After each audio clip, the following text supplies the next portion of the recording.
Good morning. So like many people this weekend, went pumpkin picking with the kids, and we went to Farmer Mark's near Avebury.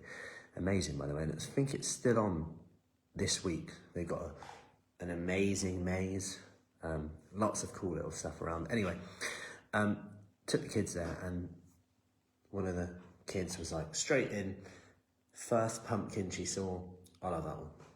All right, sure you don't want to walk around first? No, I'll have that one. Sure, right, have a look around first.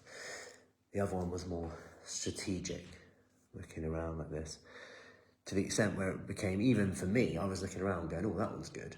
Oh, but that one's even better. Oh, I wonder if there's a better one. And it got to the stage where I was like, oh, that one could be better. That was a great shape. It could be a bit smaller. Is there one like that that's a bit smaller? You could go around all day. And it reminded me of exactly what happens in health, fitness, diet when we have too much choice. Like, flexibility is all we want. Choice is what we want. However, too much of it equals overwhelm and procrastination. Because we're like, oh, a little bit of that won't hurt, a little bit of that won't hurt, a little bit of that won't hurt. And it's actually the little bit of that won't hurt mentality that then leads us into picking, not really knowing. And then we go into a fad diet because it gives you strict rules, which is great for a short period of time. So how can we get that happy medium? Well, something we talk about a lot is simplifying your breakfast and your lunch.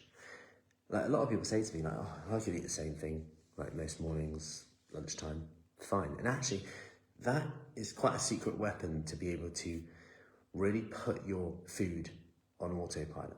And if we think about this from the point of view of, right, breakfast, if you look at research on people who have lost weight and kept it off long term, when they go through their diet, they're like, what'd you have for breakfast? Porridge.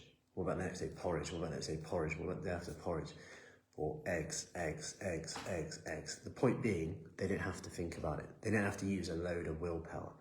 And we have a willpower checklist, so how to get results without using a load of willpower. If you want that, comment below willpower, by the way, and I'll send that over to you. And this is something in our Kickstart book, which helps you design your environment to make sure that you make better choices. But if we go back to this, the key part is that they're simplifying things. It might be that you put your breakfast and your lunch real on autopilot. So for me today, literally is leftovers. I've literally got a box of leftovers, like roast dinner, and then actually some gluten-free oats.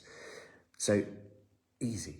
And then evening, I'm flexible. I'll have whatever the family's having then. I can just be flexible with that because I've controlled. I've got real nutritious food for breakfast and lunch, decent calories, and then evening, I can be flexible with that. Now, the reason I'm sharing that is because quite often people say to me, oh, do we have to eat different foods? You know, I don't want to eat the same thing every day because we need different foods. And it's actually like, no, actually, let's follow something that you can stick to, because ultimately that is what's going to get results over time.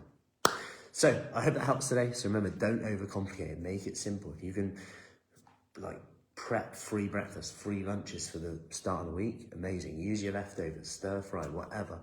Bubble and squeak. Keep it simple. Have an awesome day, and I'll